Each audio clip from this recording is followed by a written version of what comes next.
رب دا کلام لے کے آئے ہاں تے یسو دا سلام لے کے آئے ہاں، اور اس کا ٹوٹل مفہوم یہ ہے کہ بندگان خدا کی رہنمائی ہو اور وہ برکت پائیں۔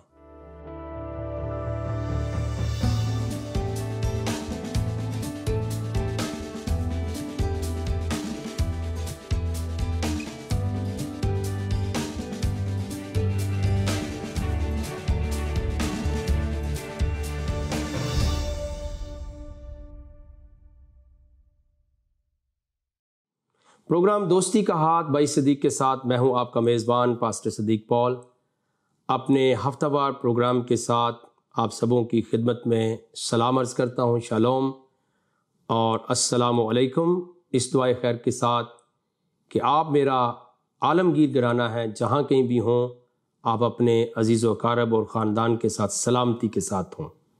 پچھلے ہفتے کے پروگرام میں ہم بنی اسرائیل کے متعلق بھی گفتگو کر رہے تھے کہ انہیں بھی لوگ کہا گیا ہے، اور پھر ان کو لوگوں کے ساتھ اچھی بات کہنے کی عہد کی بات بتائی گئی، اور یہ بھی قرآن شریف میں بیان کیا کہ وہ متقین بھی ان کے اندر سے ہیں۔ تو قرآن جب آپ پڑھیں گے، قرآن سے قرآن تک کا یہ پروگرام دیکھا کریں گے مسلسل، آپ کی عقل جو ہے وہ دوبالا ہوگی اور بہت سارے پردے چھٹ جائیں گے کہ جو آپ نے لوگوں سے سنا ہے وہ یہاں پر موجود نہیں ہے۔ آئیے آج ہم اپنے پروگرام کو آگے بڑھاتے ہیں اور ایک اور آیت کا ہم مطالعہ کرتے ہیں، سورہ بقرہ کی آیت نمبر 124، دوسری سورہ ہے قرآن شریف میں، اور اس کی آیت نمبر 124 کا بھی مطالعہ ہم کرتے ہیں۔ یہاں پہ یوں مرقوم ہے، اور جب پروردگار نے چند باتوں میں ابراہیم کی آزمائش کی تو وہ ان میں پورے اترے۔ خدا نے کہا کہ میں تم کو لوگوں کا پیشوا بناؤں گا۔ انہوں نے کہا میری اولاد میں سے بھی پیشوا بنائیو۔ خدا نے فرمایا ہمارا اقرار ظالموں کے لیے نہیں ہوا کرتا۔ اب یہاں پر اس آیت کے اندر جو لفظ استعمال ہوئے ہیں وہ ضروری ہیں کہ ہمارا دعویٰ جو ہوگا مذہب کے اوپر، کتاب کے اوپر قبضہ کرنے کا، وہ بہت خطرناک ہے، اور اس سے خطرناک نتائج پیدا ہو رہے ہیں۔ پہلا نتیجہ کیا پیدا ہو رہا ہے کہ مسلمان بہن بھائیوں کے اندر عدم برداشت ہے گا کہ کوئی اور نہیں پڑھ سکتا ہے، کوئی اور نہیں بیان کر سکتا ہے، کوئی اور نہیں چھو سکتا ہے، کوئی ہماری طرح کا کوئی انسان ہے ہی نہیں ہے۔ یہ تکبر، غرور، یہ جہالت پیدا ہوگی، اور دوسرے لوگوں کو قبول کرنے کا رویہ ختم ہوتا چلا جائے گا، اور یہ بہت خطرناک ہے۔ اسی کے وسیلے سے شدت پسندی پیدا ہوگی، خیالات متشدد ہو جائیں گے، رویے جو ہیں وہ خطرناک ہو جائیں گے۔ اور دوسری بات کیا ہوگی کہ آپ دوسرے انسانوں کو اپنے آپ سے دور کر رہے ہوگے تو باہمی رفاقت، دوستی اور محبت بھی پیدا نہیں ہو سکتی، کیونکہ آپ نے مذہب کا آسرا لے لیا ہے۔ حالانکہ قرآن شریف کی جو آیت میں نے ابھی آپ کے ساتھ تلاوت کی ہے سورہ البقرہ اور اس کی 124ویں آیت، یہاں پہ لکھا ہے اور جب پروردگار نے چند باتوں میں ابراہیم کی آزمائش کی، وہ ان پر پورے اترے، تو خدا نے ان کو کیا کہا تھا کہ میں تم کو مسلمانوں کا پیشوا بناؤں گا؟ نہیں، قرآن نے صاف کہا ہے قال انی جاعلک للناس اماما، میں تمہیں دنیا کے لوگوں کا امام بناؤں گا۔ اس کا مطلب یہ ہے کہ جو رب، جو خالق، جو مالک، جو قادر مطلق خدا جناب حضرت ابراہیم علیہ السلام، جناب حضرت ابراہیم سے گفتگو کر رہا تھا، کلام کی باتیں کر رہا تھا، وہ سب کا خالق ہے، اور اسی لیے تو اس نے حضرت ابراہیم کو مسلمانوں کا امام نہیں بنایا، یہودیوں کا امام نہیں بنایا، مسیحیوں کا صرف امام نہیں بنایا، بلکہ کیا لکھا ہے کہ میں تجھے دنیا کی تمام اقوام کا، تمام لوگوں کا پیشوا اور امام بنا دوں گا، سب تیری اقتداء کریں گے۔ اور وہ وقت زبردست آ رہا ہے کہ جب قومیں اسی رب کی عبادت میں اکٹھی ہونا شروع ہو جائیں گی۔ اور آپ کو پتہ ہے کہ مشرق وسطیٰ کے اندر، یعنی مڈل ایسٹ کے اندر جو معاہدہ اسرائیل کے ساتھ ہوا ہے اس کا نام بھی ابراہم اکارڈ رکھا گیا ہے، یعنی ابراہیمی معاہدہ ہے۔ تو حضرت ابراہیم علیہ الصلاۃ والسلام امام ہیں کس کے؟ مسلمانوں کے نہیں، ورنہ یہاں کیا لکھا ہوتا؟ قال انی جاعلک للمسلمین اماما یا للمسلمات اماما، کہ مسلمانوں کا امام بنایا، یہ لکھا ہوتا، لیکن یہاں لکھا ہے جاعلک للناس اماما، میں نے دنیا کا، لوگوں کا تم کو امام بناؤں گا۔ تو یہاں پر یہ بات واضح طور پہ مسلمانوں بہن بھائیوں کے لیے اور پریچرز کے لیے، علماء کے لیے موجود ہے کہ لوگوں کا امام کہا ہے، نہ کہ صرف مسلمانوں کا۔ اور دین ابراہیم کے بارے میں ہم اگر سورہ آل عمران کی 95 ورس کو دیکھ لیں تو یہاں پہ کیا لکھا ہوا ہے؟ یہاں پہ یہ لکھا ہوا ہے، کہہ دو خدا نے سچ فرمایا، پس دین ابراہیم کی پیروی کرو، جو سب سے بے تعلق ہو کر ایک خدا کے ہو رہے تھے اور وہ مشرکوں میں سے نہ تھے۔ اب قرآن تو یہ کہہ رہا ہے کہ ابراہیم کا جو دین تھا وہ کیا تھا، ان کی کتاب کون سی تھی، ان کے دین کی شریعت اور نظام کیا تھا۔ یہ بہت سوچے سمجھنے والی بات ہے کہ ملت ابراہیم جو ہے وہ دین ابراہیم، اگر پوچھا جائے تو وہ کہیں گے ہم تو دین ابراہیم کی پیروی کر رہے ہیں۔ اب یہ چونکہ بہت سینسٹیو میٹر ہے کہ کیا حضرت ابراہیم کی کتاب وہ کہاں ہے، ان کے دین کی شریعت اور نظام کیا تھا، شرائط کیا تھیں، احکامات کیا تھے، وہ کہاں پر ہے موجود۔ اور پھر حضرت ابراہیم کو ایک مذہب کے ساتھ جوڑ دینا، یا کہیں ہمیں دین ابراہیم پر ہم قائم ہیں، سنت ابراہیمی کر رہے ہیں، نہیں، حضرت ابراہیم کو جو امام بنایا گیا ہے وہ کن کا بنایا گیا؟ تمام لوگوں کا امام بنایا گیا ہے۔ اور اس کی بہت بڑی قدرت توریت شریف کے اندر موجود ہے۔ اس بیان کو خدا نے اپنے کلام اقدس میں جگہ دی ہے اور حضرت ابراہیم کو پوری دنیا کے لوگوں کے لیے امام بنا دیا ہے۔ ان کی اس برکت کو رہتی دنیا کے لیے خدا نے قائم اور دائم کر دیا ہے، اور وہ چاہتا ہے کہ دنیا کے سب قبیلے اس کے وسیلے سے برکت پائیں۔ آئیے میں آپ کے ساتھ کلام کی چند آیات شیئر کر رہا ہوں توریت شریف میں سے، بائبل مقدس کی پہلی کتاب پیدائش کی کتاب، اس کا 12واں باب پہلی آیت سے، کہ حضرت ابراہیم کا تعلق لوگوں کے ساتھ ہے۔ لکھا خدا نے ابراہیم سے کہا کہ تو اپنے وطن اور اپنے ناطے داروں کے بیچ سے اور اپنے باپ کے گھر سے نکل کر اس ملک میں جا جو میں تجھے دکھاؤں گا، اور میں تجھے ایک بڑی قوم بناؤں گا اور برکت دوں گا اور تیرا نام سرفراز کروں گا، سو تو باعث برکت ہو، تیرے وسیلے سے لوگ برکت پائیں گے۔ اب جب مسلمان بہن بھائی درود ابراہیمی کو پڑھتے ہیں تو اس میں لکھا کیا ہے؟ اے رب، اے اللہ، اے گاڈ، اے خالق اور مالک، کہ تو حضرت محمد پر وہی برکتیں ان کی آل پر نازل فرما جو تو نے حضرت ابراہیم اور ان کی آل پر نازل فرمائی۔ تو اس درود کا صحیح مفہوم کیا ہے کہ وجہ برکت جو ہے وہ حضرت ابراہیم علیہ الصلاۃ والسلام اور ان کی اولاد ہے۔ اور پھر یہاں پہ یہ لکھا ہے کہ تو باعث برکت ہو، جو تجھے مبارک ہیں ان کو میں برکت دوں گا، اور جو تجھ پر لعنت کرو اس پر میں لعنت کروں گا، اور زمین کے سب قبیلے تیرے وسیلے سے برکت پائیں گے۔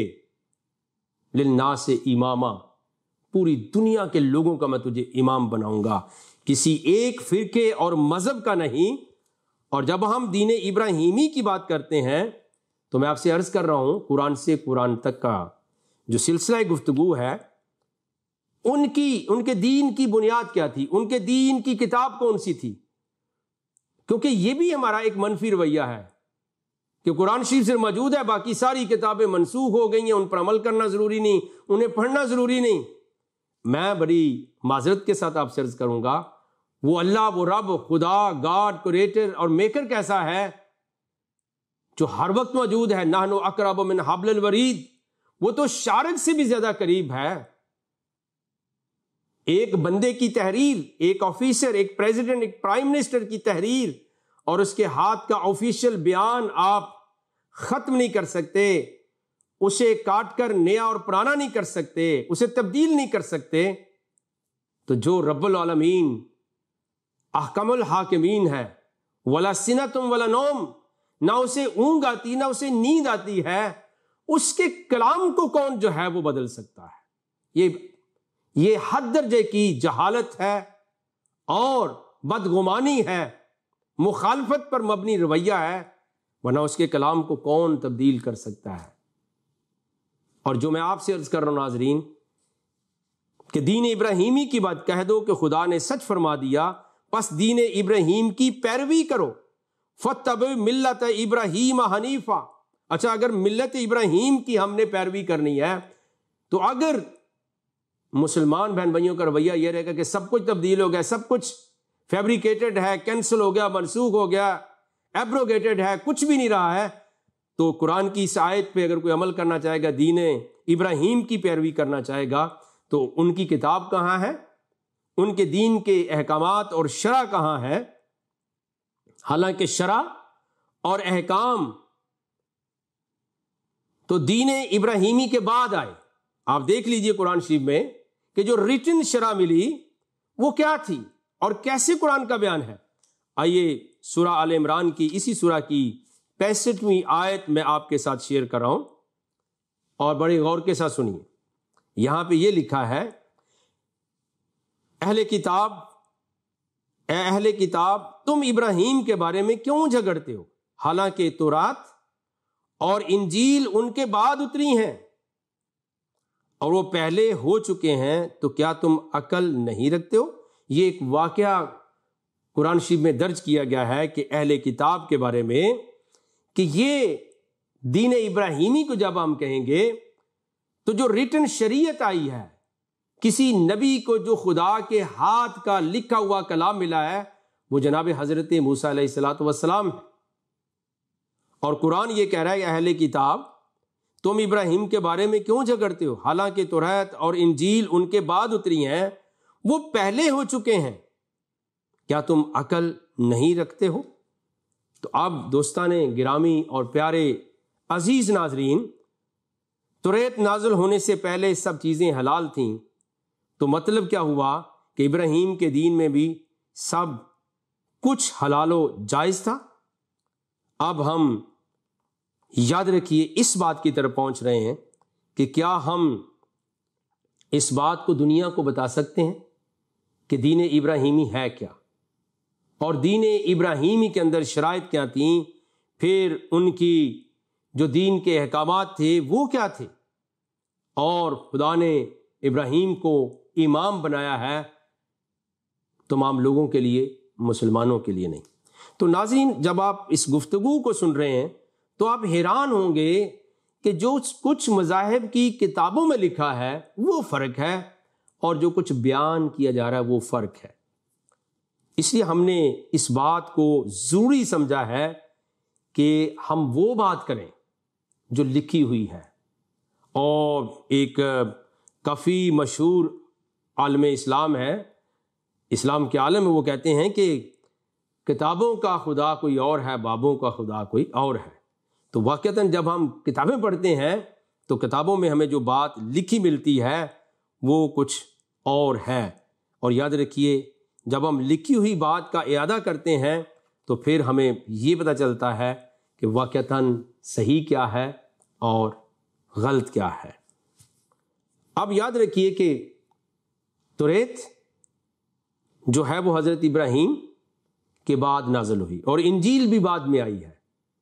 تو حضرت ابراہیم کا صحیفہ، حضرت ابراہیم کی کتاب اور دین ابراہیم کی پیروی کے لیے قرآن نے اگر کہا ہے تو اس دین کی کلازز ہم کہاں سے ڈھونڈیں گے؟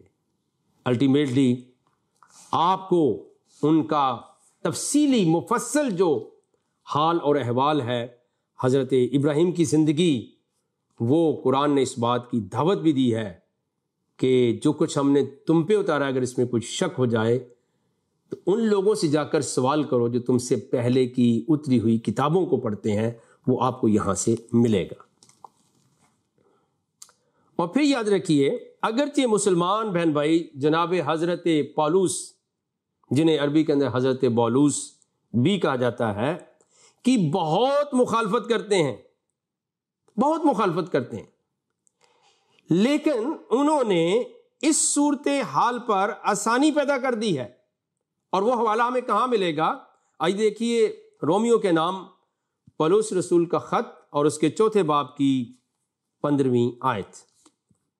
رومیو 4 باب اور اس کی 15ویں آیت کو ہم دیکھتے ہیں کہ باوجود کہ ہم سنی سنائی باتوں پر ہر چیز کی مخالفت کرتے ہیں، مسیح کی مخالفت کر جاتے ہیں، انجیل مقدس کی مخالفت کرتے ہیں، اور پھر مسیح کے رسولوں کی، آپ کے اصحاب کی بھی مخالفت کر جاتے ہیں، لیکن کلام اقدس ہی آپ کی رہنمائی کرے گا۔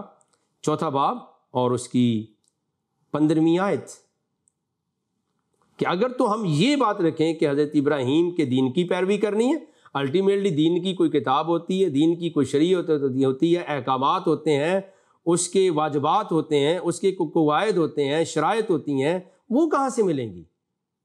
اور دوسری طرف ہمارا رویہ یہ کہ سب کچھ بدل گیا ہے، تو دین ابراہیم کی پیروی کیسے کریں گے؟ لیکن جس حضرت مقدس پالوس کی بے پناہ مخالفت کی جاتی ہے، ان کے وسیلے سے خدا نے کلام کے اندر اس مشکل کا حل بیان کیا ہے۔ رومیو کے نام پولس رسول کا خط 4 باب کی 15ویں آیت، یہاں لکھا ہے کیونکہ شریعت تو غضب پیدا کرتی ہے، اور یہاں شریعت نہیں، وہاں حکم، وہاں عدول حکمی بھی نہیں، یعنی حکم کا عدول نہیں ہوتا، جہاں پر شریعت نہیں وہاں پر کوئی شریعت کے حکم عدولی بھی نہیں ہوتی ہے۔ اور اس کی زندہ مثال یہ ہے کہ اگر آپ ڈرائیو کر رہے ہیں اور ٹریفک سائن یا سپیڈ کا جو سائن ہوتا ہے اس پہ 60 کا فگر نہیں لکھا ہوا سپیڈ لیمٹ کا، تو آپ پابند نہیں ہے کہ آپ 60 پہ چلائیں، آپ 70 پہ، 80 پہ بھی چلا سکتے ہیں، 50 پہ بھی۔ لیکن اگر یہ سپیڈ لیمٹ کا سائن موجود ہے، یعنی شریعت جس کو ہم لا کہتے ہیں، کمانڈمنٹ کہتے ہیں، حکم موجود ہے، اور آپ نے 70 پہ چلائی اور 80 پہ چلائی، تو آپ کا چلان ہو جائے گا۔ لیکن جہاں شریعت، حکم، وہ سائن بورڈ یا کمانڈمنٹ یا لا موجود نہیں ہے، وہاں حکم عدولی بھی نہیں، اس کو نافرمانی بھی نہیں کہا جاتا ہے۔ اور پھر عبرانیوں کے نام پولس رسول کا خط، اس کے 1 باب کی 1 آیت کا بھی میں حوالہ دوں گا کہ اگر آج اس بات کے اوپر بحث ہوگی کہ دین ابراہیمی کی پیروی کرنی، ان کا دین کہاں ہے، ان کی کتاب کہاں ہے، تو اس کا حل بھی بائبل مقدس ہی پیش کر رہی ہے۔ آپ عبرانیوں کے نام پولس رسول کا خط 1 باب کی 1 آیت کو سنیے۔ اگلے زمانہ میں خدا نے باپ دادا سے حصہ بحصہ اور طرح بطرح نبیوں کی معرفت کلام کر کے اس زمانے کے آخر میں ہم سے بیٹے کی معرفت کلام کیا۔ یعنی ہر زمانے کے اندر خدا نے مختلف طریقے سے الہام اور کلام دیا ہے، حصہ بحصہ، طرح بطرح نبیوں کی معرفت کلام کر کے اس نے لوگوں کی ہدایت کے لیے انتظام کیا۔ تو اب یہ ہم بات سننا چاہ رہے ہیں، سمجھنا چاہ رہے ہیں کہ جہاں پر شریعت نہیں وہاں پر حکم عدولی نہیں ہوتی ہے۔ اب تھوڑا سا ہم خانہ کعبہ کی طرف قرآن شریف سے پوچھیں گے، کیونکہ خانہ کعبہ جو ہے اس کے متعلق بیان کر دوں، جو عموماً لا موجود ہے کہ خانہ کعبہ لوگوں کے لیے بنایا ہے، جبکہ آج اس کے اوپر مسلمانوں کا صرف کنٹرول اور قبضہ ہے، تسلط ہے، تو گویا اب کعبہ لوگوں کے لیے نہیں ہے۔ تو کیا اب بھی یہ کعبۃ اللہ ہوگا، یعنی بیت اللہ ہوگا، اللہ کا گھر ہے؟ اگر اللہ کا گھر ہے تو اللہ نے کیا کہا ہے؟ یا ایھا الناس اعبدوا، اے لوگوں اپنے رب کی عبادت کرو۔ مسلمانوں کے لیے نہیں بلکہ لوگوں کے لیے کہا ہے۔ اور اگر یہ خدا کا گھر ہے، اللہ کا گھر ہے، تو سب کو وہاں جانے کی اجازت کیوں نہیں ہے؟ میں خود جانا چاہتا ہوں، جبکہ قرآن شریف اسے البیت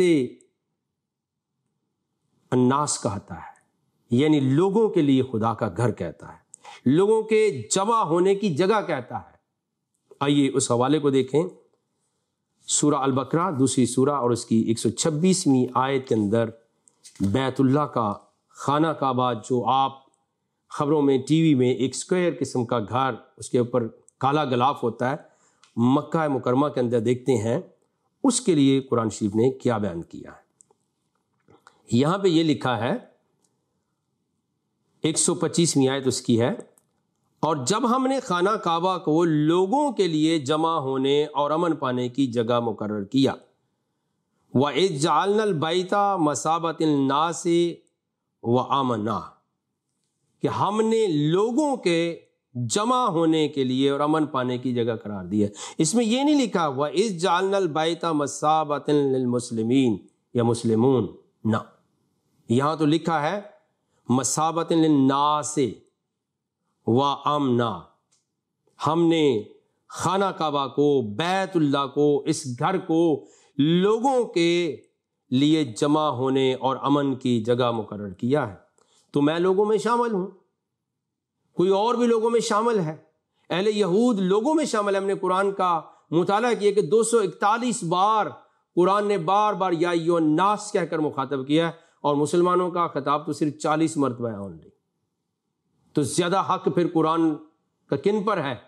لوگوں کا حق ہے قرآن پر، اور قرآن کا حق ہے لوگوں پر، عامت الناس کے لیے. تو یہ تو قرآن بیان کر رہا ہے کہ یاد رکھیے یہ لوگوں کے لیے گھر قرار پایا ہے. تو یہ میں عرض کرنا چاہتا ہوں کہ مَثَابَةً لِلنَّاسِ وَأَمْنًا، یہ تو لوگوں کے لیے جمع ہونے کا گھر ہے، امن کی جگہ ہے. تو آج آپ دیکھ لیجیے، جیسے میں نے عرض کیا ہے کہ خانہ کعبہ کو قرآن کے مطابق اللہ نے تو لوگوں کے لیے بنایا ہے، جبکہ آپ مسلمان ہی وہاں جا سکتے ہیں، کوئی دوسرا وہاں جا نہیں سکتا. تو کیا اب بھی یہ کعبۃ اللہ ہے، یعنی اللہ کی مقرر کی ہوئی جگہ ہے، اللہ کا گھر ہے، یا کسی اور کا ہے؟ یہ قرآن سے میرے اوپر کوئی گستاخی کا فتویٰ نہ لگائیے، کیونکہ میں خود اعلان کر رہا ہوں جب بھی جہاں پر بھی میرا پروگرام دوستی کا ہاتھ بھائی صدیق کے ساتھ آپ دیکھ رہے ہیں، ناظرین میری یہ کھلی بات ہے کہ میں خود کعبہ میں جانا چاہتا ہوں، میں دیکھنا چاہتا ہوں کعبہ کیا ہے. میں ایک طالب علم ہوں، میں مطالعہ کرتا ہوں، میں تحقیق کرتا ہوں، میں ریسرچ کرتا ہوں، میں جانا چاہتا ہوں، لیکن مجھے جانے کی اجازت نہیں. میں تو لوگوں میں شامل ہوں. یہودیوں کو وہاں جانے کی اجازت نہیں ہے، ہندوؤں کو وہاں جانے کی اجازت نہیں ہے، سکھوں کو وہاں جانے کی اجازت نہیں ہے، مسیحیوں کو وہاں جانے کی اجازت نہیں ہے. تو پھر مجھے آپ بات خود سے سمجھیے اور دوسروں تک شیئر کیجیے کہ ایسا کیوں نہیں ہے. دیکھو جی، میں نے کہتا ہوں کہ اللہ کا گھر لمیٹڈ کمپنی نہیں ہے، لمیٹڈ ہاؤس نہیں ہے، لمیٹڈ پراپرٹی نہیں، بلکہ اس کی نسبت کس کے ساتھ ہے؟ It's belonging to God and God is infinite. وہ لامحدود عالمگیر خدا ہے. اگر اس کا گھر ہے تو پھر سب کو جانے کی وہاں اجازت ہونی چاہیے. تو میں یہی عرض کر رہا ہوں کہ قرآن کے اندر جو کچھ لکھا ہے وہ فرق ہے. اب قرآن کے اندر لکھا ہے کہ لوگوں کے لیے گھر ہے، ان کی جمع ہونے کے لیے، امن کے لیے، جو بھی وہاں جائے گا اس کے لیے پرابلم نہ ہوگا. اور اس میں لکھا ہے and when we made the house resort for mankind and a sanctuary, take as your place of worship the place where Abraham stood. یہ انگلش اس کا ورژن ہے. And when we made the house a resort for mankind and a sanctuary. یہ تو امن کی جگہ ہے، اور یہ مین کائنڈ کے لیے. اور مین کائنڈ کا لفظ کتنی دفعہ استعمال؟ 241 بار. تو لوگوں کو وہاں جانے نہیں دیا جاتا. تو کیا اب اگر موجودہ حالات میں اگر لوگوں کو وہاں نہیں جانا دیا جاتا تو یہ کعبۃ اللہ ہے، یہ اللہ کا گھر ہے، یہ خدا کا گھر ہے، یہ رب العالمین کا گھر ہے. اور اگر ہے تو پھر سب کا حق ہے کہ وہاں جانے دیا جائے. وہاں جانے کی اجازت کیوں نہیں ہے؟ اور جبکہ قرآن شریف سے البیت مثابۃ للناس، لوگوں کے جمع ہونے کی جگہ قرار دیتا ہے. پیارے ناظرین، میرا ایمان یہ ہے کہ آپ کو بالکل پتہ چل رہا ہے کہ لکھا ہوا کیا ہے اور جو ہم سے بیان کیا جاتا ہے وہ کیا ہے. اب یہ ایک بہت بڑا سوال ہے کسی طالب علم کے لیے، کسی محقق کے لیے، کسی ریسرچ کرنے والے کے لیے، کسی متلاشی کے لیے، کہ بھئی مکہ کے اندر اللہ کا گھر ہے، خدا کا گھر ہے. لوگ کہتے ہیں کعبۃ اللہ، بیت اللہ. تو وہ بیت اللہ ہے کیا؟ بیت کا مطلب گھر ہے اور اللہ کا مطلب اللہ. تو اگر وہ اللہ کا گھر ہے تو پھر وہ انسانوں کے لیے ہے. لیکن معذرت کے ساتھ، کیا یہ مذہب کے اندر تشدد نہیں ہے، عدم برداشت نہیں کہ یہاں سے مسلمان آئیں گے باقی نہیں آ سکتے؟ اور پھر یہ کہا جاتا ہے کہ وہاں مقام ابراہیم ہے اور حضرت ابراہیم نے وہاں دعا کی ہے، اور حضرت ابراہیم کے کھڑے ہونے کی جگہ ہے، اور یہاں پہ لکھا ہے من مقام ابراہیم مصلی، وہاں پر تو ابراہیم کے کھڑے ہونے کی جگہ، اور یہ بھی بیان کیا ابراہیم نے بنایا۔ تو ہم پچھلے پروگرامز میں عرض کر چکے ہیں کہ ابراہیم کا خدا سب لوگوں کا خدا، ابراہیم کا دین سب لوگوں کے لیے دین، ابراہیم امام ہے، حضرت ابراہیم علیہ الصلوۃ والسلام تمام لوگوں کے لیے امام ہے، مسلمانوں کے امام نہیں ہے، اور جو گھر بنایا ہے وہ قرآن نے کلیئر بتا دی یہ تمام لوگوں کے لیے۔ آج مجھے بتائیے، اگر ایک طالب علم کی حیثیت سے میں پوچھتا ہوں کہ آج صورتحال کیا ہے؟ آج صورتحال بہت فرق ہے پیارے مسلمان بہن بھائیوں۔ دعوت فکر یہ ہے کہ آپ قرآن شریف کو پڑھیے، آپ بائبل مقدس کو پڑھیے، جس میں بیان کیا گیا ہے کہ اے ابراہیم، زمین کی تمام قبیلے اور قومیں اور امتیں تیرے وسیلے سے برکت پائیں گی، اور تو باعث سے برکت ہوگا، یعنی تیرے وسیلے سے برکت ملے گی۔ اللہم صلی علی محمد وآل محمد کما صلیت۔ درود کے اندر پڑھتے کیا ہیں؟ بہت سے لوگوں کو پتہ ہی نہیں، بھیا کہتے ہیں اتنی بار درود شریف پڑھو اتنا ثواب ہوگا۔ بھیا درود شریف کے اندر یہ ایک دعا ہے، اللہ سے عرض ہے، درخواست ہے کہ اللہ حضرت محمد پر اور ان کی آل پر وہ رحمتیں وہ برکتیں نازل فرما۔ کون سی نازل فرما؟ آپ دعا کر رہے ہیں ان کے لیے، لیکن آلریڈی ایک ہستی ایسے گزری ہے اور ان کی اولاد ایسے گزری جن کو برکتیں مل چکی۔ کما صلیت علی ابراہیم وعلی آل ابراہیم، کہ جس طرح تو نے بلیسڈ کیا تھا حضرت ابراہیم اور ان کی اولاد کو۔ پیارے عزیز دوستو، اس میں جو وجہ برکت ہے وہ حضرت ابراہیم علیہ الصلوۃ والسلام اور ان کی اولاد ہیں، لیکن اگر ہم ان کی اولاد نماز کے اندر دعا کے اندر تو ہم درود پڑھیں، لیکن نماز اور دعا کے بعد ہم ان پر لعنتیں بھیجیں، یہ درود کی توہین ہے۔ میرے عزیز دوستو، طالب علموں، پڑھے لکھے حضرات، ناظرین اکرام، مسلمان مسیحی بہن بھائی اور دوستو، آج ہمارے اندر یہ فکر لاحق ہونی چاہیے کہ کیا ہم انسان کو انسان کے ساتھ لڑا رہے ہیں، یا ہم خود قدم اٹھائیں اور قرآن شریف کا مطالعہ کرنا شروع کر دیں، تو بہت ساری باتیں آپ کے دل سے ختم ہو جائیں گی، اور آپ کو قرآن شریف کہاں لے کر جائے گا؟ واپس توریت شریف کے پاس، زبور شریف کے پاس، اناجیل شریف کے پاس، صحائف انبیاء کے پاس، and back to the prophets, پہلے نبیوں کے پاس، اور پہلے سے جو اتری کتابیں پڑھتے ہیں ان کے پاس بھیجتا ہے کہ وہاں جا کر ان سے سوال پوچھ لو۔ آئیے دعائے خیر کرتے ہیں۔ آسمانی رب، ہم آپ کا شکریہ ادا کرتے ہیں جو آپ قوموں کے خدا ہو، رب العالمین ہو، رازق ہو، خالق و مالک ہو۔ ہم سب کو بڑی برکت دیجئے، ناظرین کو برکت دیجئے۔ اگر کوئی بیمار ہے، کمزور ہے، آج کے کلام شفا کے وسیلے سے اس کے مسئلے حل ہو جائیں۔ یہ دعا ہم تیرے کلمت اللہ، روح اللہ، کلام مجسم اور تیرے بہت ہی محبوب اور مقرب خدا یسوع المسیح کے نام سے مانگتے اور پا لیتے ہیں، آمین۔ ناظرین، اگلے ہفتے تک کے لیے اجازت چاہتے ہیں۔ دیکھتے رہیے گا پروگرام دوستی کا ہاتھ بھائی صدیق کے ساتھ۔ خدا حافظ، اور آئندہ ملیں گے، آمین۔